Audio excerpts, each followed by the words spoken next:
Morning friends, 2i18 सरकारी में आपका स्वागत है। मैं मयंक शुक्ला जीएस के इस नए सेशन में आपका स्वागत करता हूं और हम लोग आज कंटिन्यू करेंगे कॉन्स्टिट्यूशन। आगे जो हम लोग का मेकिंग ऑफ कॉन्स्टिट्यूशन का पार्ट चल रहा है उसको आगे आज हम लोग पढ़ेंगे। पिछली क्लास में हम लोगों ने पढ़ा था संविधान सभा के बारे में। संविधान सभा इसके बारे में थोड़ा रिकैप कर लेते हैं। संविधान सभा हमारी कैबिनेट मिशन 1946 के आधार पर बनाई गई थी, जो मार्च 1946 में भारत आया।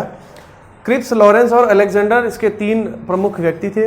उसमें लॉरेंस जो हमारा कैबिनेट मिशन का अध्यक्ष था, एबी अलेक्जेंडर ब्रिटेन में एक प्रधानमंत्री था नेवी का, और उसके बाद जो लॉरेंस था वो भारत का सचिव था, सेक्रेटरी ऑफ इंडिया। इसके बाद संविधान सभा ने भारत के संविधान को बनाने के लिए प्रोसेस आगे बढ़ाया। उसके बाद भारत में जितने भी अग्रणी नेता थे उन्होंने मिलकर 14 समितियां बनाई, जिसमें एक प्रमुख थी प्रारूप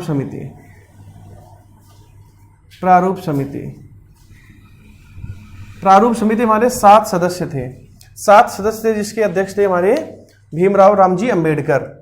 ठीक है। प्रारूप समिति का दूसरा नाम मसौदा समिति था।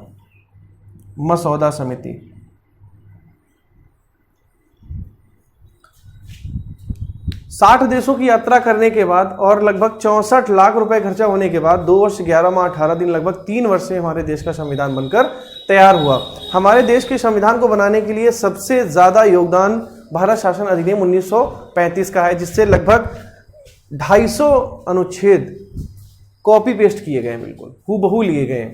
वर्तमान में हमारे भारत के संविधान में 395 अनुच्छेद, 12 अनुसूचियां और 22 भाग हैं। तो प्रारूप समिति जब बनी थी उसने संविधान को बनाने के लिए 60 देशों की यात्राएं की, और किन किन देशों से क्या क्या सोर्स उन्होंने लिए थे ये एग्जाम में पूछा जाता है। जैसे नीति निर्देशक तत्व कहां से लिए गए भाई? आयरलैंड से। प्रस्तावना कहां से ली गई है? अमेरिका से। और प्रस्तावना की भाषा कहां से ली गई है? प्रस्तावना की भाषा ऑस्ट्रेलिया से ली गई है। ऑस्ट्रेलिया से एक चीज और है, समवर्ती सूची। ठीक है। और संविधान संशोधन की प्रक्रिया हमारे दक्षिण अफ्रीका से ली गई आर्टिकल 368 में। और उसके बाद मूल कर्तव्य हमारे यूएसएसआर से लिए गए हैं, सोवियत संघ से। ये क्वेश्चन पूछे जाते हैं सारे। सोवियत संघ से हमारे मूल कर्तव्य लिए गए हैं। याद रखना, इसमें आप रूस का नाम मत लगाना, है ना, क्योंकि बहुत सारे स्टूडेंट मूल कर्तव्य में रूस का नाम लेके भाई रूस से लिखे। रूस एक्चुअली मूल कर्तव्य हमारे जोड़े गए थे 1976 में, और रशिया बना था 1991 में, है ना। जब सोवियत संघ का विघटन हुआ था तो 7 डिवाइड में सोवियत संघ टूटा था, उसमें एक रूस भी था। भाई अगर रूस 1991 में बना है और 1976 में हमारे मूल कर्तव्य जोड़े गए हैं तो रूस से कैसे लिए जा सकते हैं, है ना। उसमें सोवियत संघ ऑप्शन देता है, सोवियत संघ। ध्यान रखना, सोवियत संघ उसका सही है। ठीक है।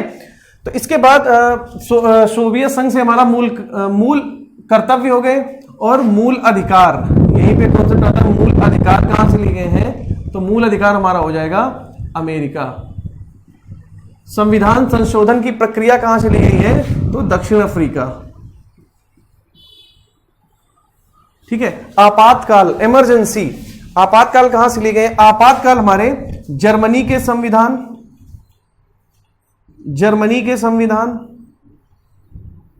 प्लस 1935 का एक्ट, 1935 का अधिनियम। जो हमारे आपातकाल है ना, 352, 356 और 360, वो हमारे जर्मनी के संविधान और 1935 के भारत शासन अधिनियम दोनों से लिए गए। याद रखना, कभी कभी क्वेश्चन ये पूछ देता है कि जर्मनी के किस संविधान से आपातकाल लिए गए, तो उस संविधान का नाम है वीमर। जर्मनी के वीमर संविधान से भारत के इमरजेंसी लिए गए। जर्मनी के वीमर संविधान और 1935 का अधिनियम। ठीक है। तो नीति निदेशक तत्व कहां से भाई? आयरलैंड से। प्रस्तावना कहां से? अमेरिका से। मूल कर्तव्य कहां है? अमेरिका से। सॉरी, मूल अधिकार कहां है? अमेरिका से। मूल कर्तव्य कहां है? सोवियत संघ से। और समवर्ती सूची ऑस्ट्रेलिया से। इसके बाद दो क्वेश्चन, ये यहां से क्वेश्चन बहुत इंपॉर्टेंट बनता है और गलत होता है भाई। प्रस्तावना कहां से ली गई है और प्रस्तावना की भाषा कहां से ली गई है? सारे स्टूडेंट इस पे फोकस करना भाई। प्रस्तावना, प्रियम्बल और लैंग्वेज ऑफ प्रियम्बल, दोनों में अंतर है। प्रियम्बल और लैंग्वेज ऑफ प्रियम्बल दोनों अलग अलग ली गई है। प्रियम्बल है अमेरिका से और लैंग्वेज ऑफ प्रियम्बल है ऑस्ट्रेलिया से। इसके बाद क्वेश्चन आता है, तो हम लोग पढ़ रहे हैं कि भारत के जो कॉन्स्टिट्यूशन है, पार्ट का सोर्स कहां से लिया गया है ना, कहां कहां से लिए गए। तो एक तरफ हम देश के नाम लिख लेंगे और एक तरफ स्रोत लिख लेंगे, क्या क्या लिया गया है और देश के नाम, है ना। हम मतलब जैसे नीति निदेशक तत्व है तो वो आयरलैंड से लिए गए हैं। मूल कर्तव्य है वो हमारे अमेरिका से लिए गए हैं। मूल कर्तव्य है वो हमारे रूस से लिए गए हैं और मूल अधिकार हमारे अमेरिका से लिए गए। तो वही हम सारी चीजें डिटेल वाइज इसमें करेंगे कि कौन कौन चीज कहां से ली गई। तो सबसे पहले हमारा नाम आता है ब्रिटेन का। याद रखना, ब्रिटेन का संविधान सबसे बड़ा अलिखित संविधान है। ब्रिटेन का संविधान सबसे बड़ा अलिखित संविधान है और भारत का संविधान सबसे बड़ा लिखित संविधान है। ये दोनों में अंतर है। और जो अमेरिका का संविधान है वो सबसे पहला संविधान है, ठीक है। और अमेरिका का जो एक राज्य है एम्बला, कैलिफोर्निया में एम्बला है, कैलिफोर्निया के बगल में पड़ता है वो एम्बला, उसका संविधान विश्व का सबसे बड़ा संविधान है, ठीक है। ये वन लाइनर क्वेश्चन है। तो ये ब्रिटेन से हम लोगों ने क्या क्या लिया है ना, वो हम लोग यहां लिखेंगे। तो ब्रिटेन में सबसे पहला है संसदीय शासन। संसदीय शासन, फिर संसदीय विशेषाधिकार, संसदीय विशेषाधिकार। इसके बाद आती है हमारी एकल नागरिकता। याद रखना भाई, ये जो एकल नागरिकता वर्ड है, ये जब हम बात करें 1947-48 में, तब वहां पे एकल नागरिकता थी। बट आज ब्रिटेन में एकल नागरिकता नहीं है। ये याद रखना, आज ब्रिटेन में एकल नागरिकता नहीं है। ब्रिटेन में भी दो ड्यूल सिटीजनशिप या उससे ज्यादा है ना। जैसे अमेरिका में भी बहुत सारी आप नागरिकता ले सकते हो भाई। अमेरिका के संविधान में सबसे अच्छी बात बताई गई है कि भाई अमेरिका में आप 2-3 देशों की नागरिकता ले सकते हो, है ना। जैसे जो स्पेस एक्स के हमारे हेड हैं, तो उनके पास अमेरिका की, कनाडा की और दक्षिण अफ्रीका 3 देशों की नागरिकता है, ठीक है, एकल नागरिकता। और उसके बाद द्विसदनात्मक व्यवस्था, द्विसदनात्मक व्यवस्था। ब्रिटेन से हमने क्या क्या लिया भाई? संसदीय शासन लिया है, संसदीय विशेषाधिकार लिया है, एकल नागरिकता ली है और द्विसदनात्मक व्यवस्था। द्विसदनात्मक व्यवस्था से मतलब है लोकसभा और राज्यसभा, 2 सदन है ना। तो द्विसदनात्मक मतलब लोकसभा और राज्यसभा। संसदीय शासन का मतलब होता है कि एक संसद जो हमारी होती है ना, लोकसभा, राज्यसभा और राष्ट्रपति से मिलकर बनती है, तो पूरे देश में संसद का ही शासन होगा। इसके बाद संसदीय विशेषाधिकार, जो हमारे सांसदों को जो विशेष अधिकार मिलते हैं, जैसे उनको अरेस्ट नहीं किया जा सकता है 40 दिन पहले और 40 दिन बाद तक उनको किसी भी क्रिमिनल केस को छोड़कर उनको सांसदों को अरेस्ट नहीं किया जा सकता है। तो ऐसे हमारे थोड़े प्रिविलेज दिए गए हैं, वो हमारे कहां से लिए गए हैं? ब्रिटेन से। इसके बाद हम लोग पढ़ते हैं अमेरिका। अमेरिका, अमेरिका से हम लोगों ने क्या क्या लिया भाई? तो अमेरिका से सबसे पहला आ जाता भाई मूल कर्तव्य, फंडामेंटल राइट। सॉरी, ये मूल अधिकार है, मूल कर्तव्य हमने यूएसआर से लिए है ना। अमेरिका से हमने लिए मूल अधिकार, ठीक है, मूल अधिकार हो गया। इसके बाद राष्ट्रपति, उपराष्ट्रपति, राष्ट्रपति होगा, उपराष्ट्रपति होगा और राष्ट्रपति का महाभियोग। राष्ट्रपति का महाभियोग। भाई एक चीज आप लोग याद रखना कि जो भारत में ऐसे कितने व्यक्ति हैं जिनके ऊपर महाभियोग प्रक्रिया लगाई जाती है? तो सिर्फ एक व्यक्ति है, राष्ट्रपति, जिसके ऊपर महाभियोग प्रक्रिया लगती है। उसके बाद हमारे हैं बहुत सारे, चीफ जज हुआ और कैग वगैरह हुआ, तो उनके ऊपर महाभियोग नहीं लगता है। उसमें क्लियरली वर्ड लिखा गया है महाभियोग जैसा, महाभियोग जैसी प्रक्रिया लगती है, महाभियोग नहीं लगती है। लेकिन नॉर्मली हम लोग बोल देते हैं महाभियोग लगता है, लेकिन ऐसा नहीं है। महाभियोग सिर्फ एक आदमी के ऊपर लगता है, राष्ट्रपति के ऊपर, ठीक है। बाकी के ऊपर महाभियोग जैसी प्रक्रिया है ना। ये सारे छोटे छोटे टर्म्स हमको ठीक है देखना पड़ेगा, इसी से क्वेश्चन एग्जाम में गलत होते हैं। महाभियोग जैसी प्रक्रिया होती है, ना कि महाभियोग। और अमेरिका से हमने न्यायिक पुनराविलोकन भी लिया है भाई, न्यायिक पुनराविलोकन।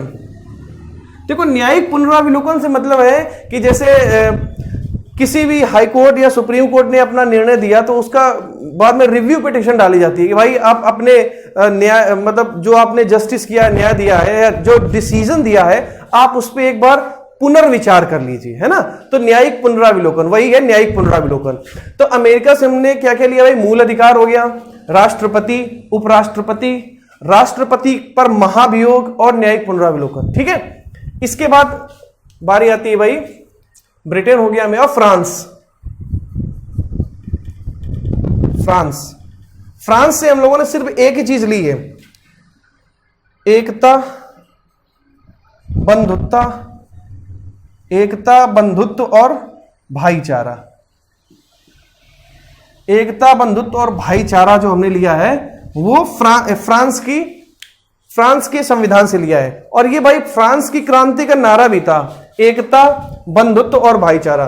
फ्रांस की क्रांति से प्रभावित होने वाला एकमात्र भारतीय शासक कौन था? वो था टीपू सुल्तान, ठीक है। टीपू सुल्तान जो कि मैसूर का शासक था। मैसूर का क्षेत्र वर्तमान का कर्नाटक है, जो 1973 में मैसूर से कर्नाटक में चेंज किया गया। अब चेंज करने की बात आती है तो चेंज करने में बहुत सारे क्वेश्चन यहां पे बनते हैं। बंबई मुंबई कब बना? यह भी क्वेश्चन पूछा जाता है कि बंबई मुंबई कब बना। तो भाई याद रखना 1995, 1995 में बंबई मुंबई बनाया गया। और इसका नाम मुंबई तट पे एक मुंबा देवी का मंदिर है जो मछुआरों की देवी है। ये भी क्वेश्चन सारे पूछे जाते हैं, आप रेलवे के प्रीवियस ईयर उठा के देखो, सारे क्वेश्चन है। जो बंबई है वो मुंबई कब बना? 1995 में। इसका नाम मुंबई क्यों पड़ा? क्योंकि मुंबई के तट पर एक मंदिर है जो मछुआरों की देवी है, उनका नाम है मुंबा देवी, है ना। उनके नाम पर इसका नाम मुंबई रखा गया। एक क्वेश्चन पूछा जाता है पौंडीचेरी पुदुचेरी कब बना? पौंडीचेरी था, वर्तमान में उसका नाम पुदुचेरी है। तो पौंडीचेरी पुदुचेरी कब बना? तो भाई 2006, ठीक है। इसके बाद क्वेश्चन पूछा जाता है कि भाई पूना पुणे कब बना? तो पूना पुणे कब बना? उसके लिए भाई 1857 तक उसको सेंट्रल पुणे कहा जाता था, और उसके 1857 में इसका नाम पूना रखा गया। 1887 में इसका नाम पुणे हुआ, है ना। तो अंग्रेजों ने इसको पहले सेंट्रल पुणे कहते थे, फिर पूना हुआ, फिर पुणे बोला गया। तो 3 क्वेश्चन यहां से। और मैसूर कर्नाटक कब बना? मैसूर कर्नाटक का बना ये 1973 में। ये आपकी एक्स्ट्रा जानकारी हो गई जो हमने फ्रांस से निकाल के आपको दे दी, ठीक है। फ्रांस की क्रांति का नारा था एकता, बंधुत्व, भाईचारा। फ्रांस की क्रांति से प्रभावित होने वाला एक भारतीय व्यक्ति कौन था? टीपू सुल्तान, जो जैकोबिक क्लब का सदस्य बना था 1799 में। तृतीय आंग्ल मैसूर युद्ध में उसकी पराजय हुई, है ना, और वो मारा गया। वो जैकोबिन क्लब का सदस्य था, और वही मैसूर आज कर्नाटक है, जो 1973 में कर्नाटक बना। अगर नाम चेंज होने की बात आती है तो बंबई मुंबई 1995 में बना था, पौंडीचेरी पुदुचेरी 2006 में बना था, ठीक है। तो आगे हम लोगों ने ब्रिटेन, अमेरिका और फ्रांस का पढ़ लिया। भाई याद रखना जो प्रस्तावना है, प्रस्तावना हम लिखे दे रहे हैं, प्रस्तावना भी अमेरिका से ली गई है। प्रस्तावना भी अमेरिका से ली गई है ना। लेकिन अगर प्रस्तावना की भाषा बोल दिया जाए, भाषा, तो भाई लैंग्वेज मतलब तो वो ली गई भाई ऑस्ट्रेलिया से। ये दोनों टर्म्स याद रखना भाई, ठीक है। देखो प्रस्तावना अमेरिका और प्रस्तावना की भाषा ऑस्ट्रेलिया, ठीक है। उसके बाद मूल कर्तव्य अमेरिका और सॉरी, मूल अधिकार अमेरिका और मूल कर्तव्य यूएसएसआर, सोवियत संघ। ठीक है, ये चारों टर्म्स याद रखना, पेयर में पूछे जाते हैं। इसके बाद नंबर आता है भाई जापान का, कि भाई जापान से हम लोगों ने क्या क्या लिया है। आपको हम एक अच्छी बात बताएं, शायद आपने पढ़ी नहीं होगी, जो बोलते हैं ना कितने अनुच्छेद हैं, 395 अनुच्छेद हैं, 250 अनुच्छेद हैं, इतने अनुच्छेद हैं। तो जो अनुच्छेद शब्द है वो कहां से लिया गया है, जो आर्टिकल वर्ड है वो कहां से लिया गया है, अगर आपको पता हो तो वीडियो पॉज करके कमेंट करके जवाब दो आप, ठीक है। नहीं बाकी हम आपको बता रहे हैं, जो अनुच्छेद शब्द है वो हमारे यहीं से लिया गया था, जापान से। जो अनुच्छेद वर्ड है ना, अनुच्छेद, ये देने वाला कौन है, जापान। ठीक है, वैसे जापान से हमने विधि द्वारा स्थापित प्रक्रिया, जापान से हमने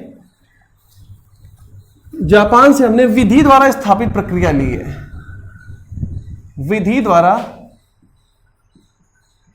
स्थापित प्रक्रिया। जापान से हम लोगों ने विधि द्वारा स्थापित प्रक्रिया ली है, और जो हमारे अनुच्छेद का जन्म हुआ है वो भी जापान से ही हुआ है। इसके बाद आता है हमारा कनाडा। कनाडा, कनाडा की राजधानी क्या है भाई, ओटावा। अगर पूछा जाए ओटावा, ठीक है। कनाडा में ही एक रोड का नाम रखा गया था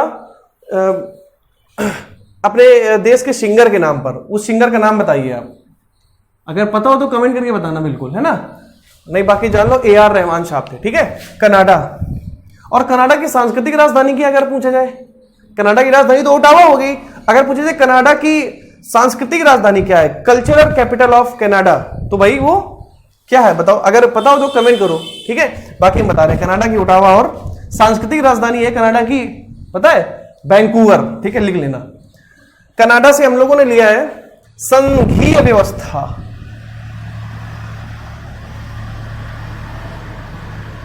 संघीय व्यवस्था, ठीक है। कनाडा से हम लोगों ने लिया है संघीय व्यवस्था, जापान से हम लोगों ने लिया है विधि द्वारा स्थापित प्रक्रिया, ठीक है। इसके बाद नंबर आता है भाई दक्षिण अफ्रीका का। दक्षिण अफ्रीका, एक क्वेश्चन इससे बनता जरूर है, एक क्वेश्चन आपका इससे बनेगा और एक क्वेश्चन पार्ट से बनेगा, है ना। और एक 2 से 3 क्वेश्चन आपके जो हमने सोर्स ऑफ कॉन्स्टिट्यूशन और कॉन्स्टिट्यूशन असेंबली कराई थी ना, उससे आपके 1-2 क्वेश्चन बनेंगे। पॉलिटी से आपके किसी भी एग्जाम में 6 से 7 क्वेश्चन पूछे जाते हैं। दक्षिण अफ्रीका, दक्षिण अफ्रीका से मिली है संशोधन प्रक्रिया। संशोधन प्रक्रिया, दक्षिण अफ्रीका से हम लोगों ने संशोधन प्रक्रिया लिया है। और एक चीज और ली है, राज्यसभा के सदस्यों का निर्वाचन, राज्यसभा का निर्वाचन के सदस्यों का निर्वाचन, के सदस्यों का निर्वाचन, ठीक है। या अभी तक आप लोगों ने याद किया था कि दक्षिण अफ्रीका से हम लोगों ने संविधान संशोधन की प्रक्रिया ली है, आर्टिकल 368, बट उसके साथ साथ हमने राज्यसभा के सदस्यों का जो निर्वाचन होता है वो भी हमने दक्षिण अफ्रीका से ही ली है, ठीक है। कल हम लोगों ने आपको एक चीज और बताई थी, अंतरिम मंत्रिमंडल और स्वतंत्र भारत का प्रथम मंत्रिमंडल, है ना। तो उसमें हमने 2 फैक्ट बताए थे कि आपको याद क्या करना है। अंतरिम मंत्रिमंडल, अगर क्वेश्चन पूछे थे भारत का पहला कानून मंत्री कौन था, भारत का पहला कानून मंत्री कौन था, तो क्या आप बता सकते हैं? अगर आपको पता हो तो कमेंट करके नीचे आप उसका जवाब दीजिए। भारत का पहला कानून मंत्री कौन था, तो याद रखना जोगेंद्र नाथ मंडल। अगर क्वेश्चन है पूछा जाए भारत का पहला कानून मंत्री कौन था, तो आपका आंसर होगा जोगेंद्र नाथ मंडल। बट अगर क्वेश्चन पूछा जाए स्वतंत्र भारत का पहला कानून मंत्री कौन था, तो अब आपका आंसर होगा भीमराव रामजी अंबेडकर, ठीक है। दोनों क्वेश्चन में अंतर है। भारत का पहला कानून मंत्री कौन था, तो भाई जोगेंद्र नाथ मंडल। अगर क्वेश्चन आ जाए स्वतंत्र भारत का पहला कानून मंत्री कौन था, तो आपका आंसर होगा BR अंबेडकर। ऐसा क्यों था, हमने आपको सारी डिटेल कल बता दी थी, है ना। अगर इस बारे में ज्यादा जानकारी चाहिए भाई, तो आप कल वाली क्लास को हमारे देख लो, ठीक है। तो पहले कानून मंत्री थे हमारे जोगेंद्र नाथ मंडल, और स्वतंत्र भारत में अगर हम लोग बात करें तो BR अंबेडकर, ठीक है। BR अंबेडकर को संविधान का गार्जियन कहते हैं, आधुनिक मनु कहते हैं, और डॉक्टर राजेंद्र प्रसाद ने इनको संविधान सभा का पायलट बोला था, ठीक है। इसके बाद क्वेश्चन अगर आपसे पूछा जाता है कि भारत का पहला शिक्षा मंत्री कौन था, भारत का पहला शिक्षा मंत्री कौन था, तो आपका आंसर होगा C राजगोपालाचारी, C गोपालाचारी, सी राजगोपालाचारी। भारत का पहला शिक्षा मंत्री कौन था भाई? तो सी राजगोपालाचारी। अगर यही क्वेश्चन आपसे पूछ दिया जाए स्वतंत्र भारत का पहला शिक्षा मंत्री कौन था, तो आपका आंसर क्या होगा? स्वतंत्र भारत का पहला शिक्षा मंत्री। अगर आपको पता हो तो वीडियो पॉज करो और कमेंट में उसका आंसर दो। स्वतंत्र भारत का पहला शिक्षा मंत्री कौन था? तो भाई उनका नाम था हमारे मौलाना अबुल कलाम आजाद। क्या मौलाना अबुल कलाम आजाद के नाम कभी ये कांग्रेस के प्रेसिडेंट बने हैं? आपको पता है कि क्या मौलाना अबुल कलाम आजाद कभी कांग्रेस के अध्यक्ष बने हैं? बिल्कुल, इनके नाम एक रिकॉर्ड भी है। हम लोग जब कांग्रेस पढ़ेंगे तो उसको बहुत अच्छे से डिटेल में आपको एक एक फैक्ट क्लियर कराएंगे। मौलाना अबुल कलाम आजाद कांग्रेस के पहले युवा अध्यक्ष थे, ठीक है, youth president of Indian national Congress, ठीक है। तो दो चीजें आपके पास आ गई है ना, ये कल वैसे हम लोगों ने डिस्कस कर लिया था। तो ये प्रथम है और ये स्वतंत्र है। ये वर्ड याद जरूर रखना आप लोग कि अगर क्वेश्चन पूछा जा रहा है भारत का पहला कौन था और क्वेश्चन पूछा जा रहा है स्वतंत्र भारत का पहला कौन था, क्या आप लोग बता सकते हैं स्वतंत्र भारत का पहला विदेश मंत्री कौन था? क्या आप लोग बता सकते हैं स्वतंत्र भारत का पहला एक्सटर्नल मिनिस्टर कौन था? ठीक है, अगर पता हो तो कमेंट करके बताओ। स्वतंत्र भारत का पहला विदेश मंत्री हमारे थे कौन? वही नेहरू साहब। अगर पूछा जाए भारत का पहला विदेश मंत्री कौन था? सेम जवाहरलाल नेहरू। अगर भारत का पहला श्रम मंत्री पूछा जाए, भारत का पहला श्रम मंत्री कौन था? तो भाई हमने कल क्या बताया था, श्रम करोगे तो भाई काम करने के बाद तो अरे राम, राम का नाम आता है ना, तो जगजीवन राम। यही स्वतंत्र है, यही पहले है, जगजीवन राम, ठीक है। तो भारत के पहले श्रम मंत्री जगजीवन राम, स्वतंत्र भारत के पहले श्रम मंत्री जगजीवन राम, ठीक है। ये कैबिनेट हमने आपको कल डिस्कस कर ली थी। अब हम लोग अपने नेक्स्ट टॉपिक पे चलते हैं, आर्टिकल। अब भाई यहां से शुरू होता है आर्टिकल का खेल, ठीक है। आर्टिकल तो भाई हम एक चीज और अभी कर ले, इससे पहले पार्ट कर लेते हम लोग, है ना। संविधान में कितने पार्ट हैं, है ना। तो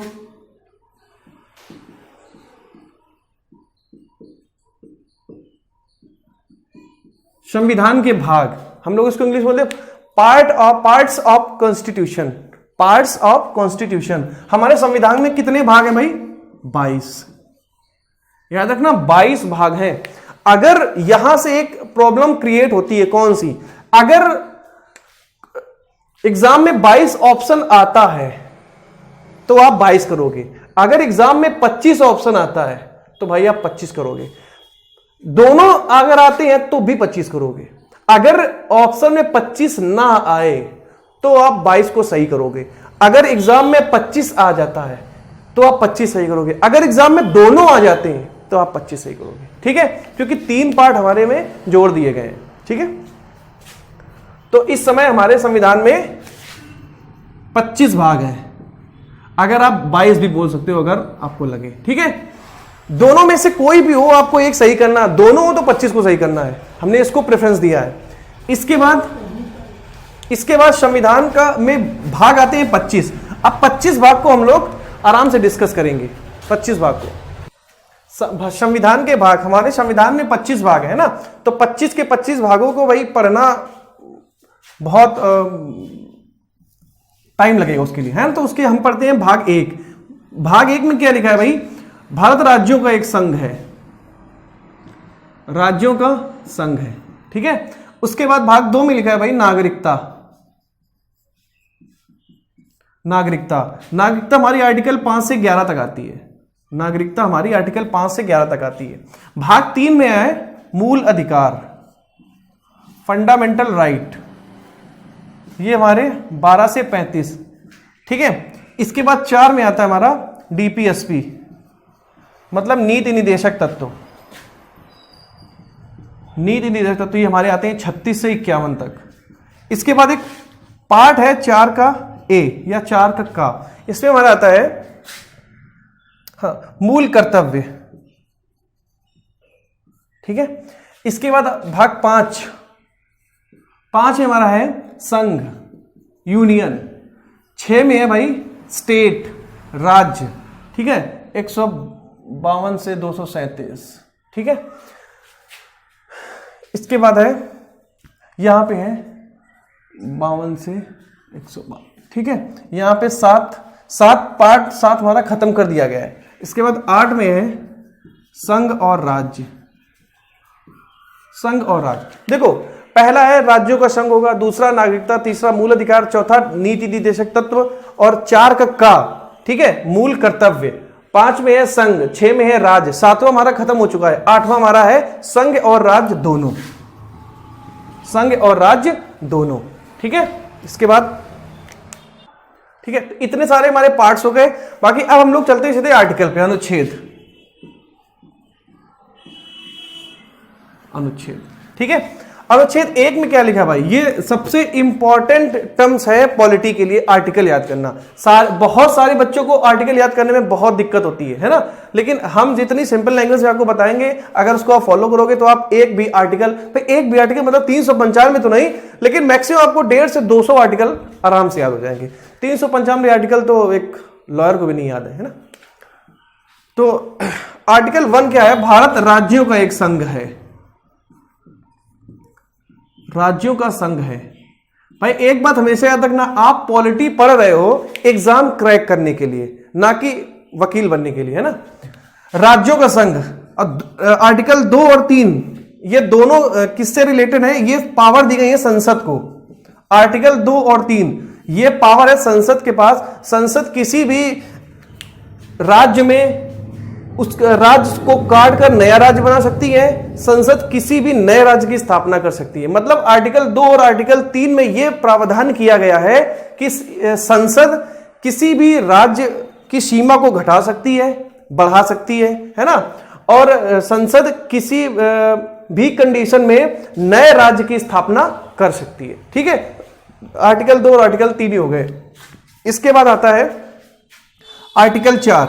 आर्टिकल 4 में भी सेम चीज लिखी गई है कि 2 और 3 आर्टिकल में जो प्रावधान किया गया है, आर्टिकल 4 संसद को यह अधिकार देता है कि आर्टिकल 2 और आर्टिकल 3 के लिए संसद ही उत्तरदायी है, ठीक है। क्वेश्चन पूछे जाते हैं बहुत कि अगर किसी भी राज्य में परिवर्तन करना होता है, राज्य की सीमा में परिवर्तन करना होता है, नया राज्य बनाना होता है, तो वो कौन करेगा। उसमें बहुत सारे ऑप्शन दे देता है, संसद, विधानसभा, निर्वाचन आयोग, है ना, ऐसे ऑप्शन देता है, राष्ट्रपति, राज्यपाल। आप कंफ्यूज हो जाते हो, लेकिन हमेशा याद रखना किसी भी राज्य की सीमा में परिवर्तन करना, नया राज्य बनाना, ये कौन करेगा, पार्लियामेंट, संसद, ठीक है। इसके बाद आर्टिकल 5 से 11 इसमें हमारी नागरिकता के इसमें सारी चीजें नागरिकता के बारे में, सिटीजनशिप के बारे में। इसके बाद आर्टिकल आता है 12 में हम लोग पढ़ते हैं कि आर्टिकल 12 में ये लिखा गया है कि संसद को ये अधिकार है, संसद को, अगर संसद मूल अधिकार के खिलाफ कोई भी कानून बना रहा है, आर्टिकल 12 में सीधा लिखा है कि अगर संसद मूल अधिकारों के खिलाफ कोई कानून बना रहा है तो वह कानून अपने आप खत्म हो जाएगा। आर्टिकल 12 में यह लिखा गया है कि संसद अगर मूल अधिकारों के खिलाफ कानून बना रहा है, मूल अधिकारों के खिलाफ कानून बना रही है तो वह अपने आप समाप्त हो जाएगा, अपने आप समाप्त हो जाएगा। मतलब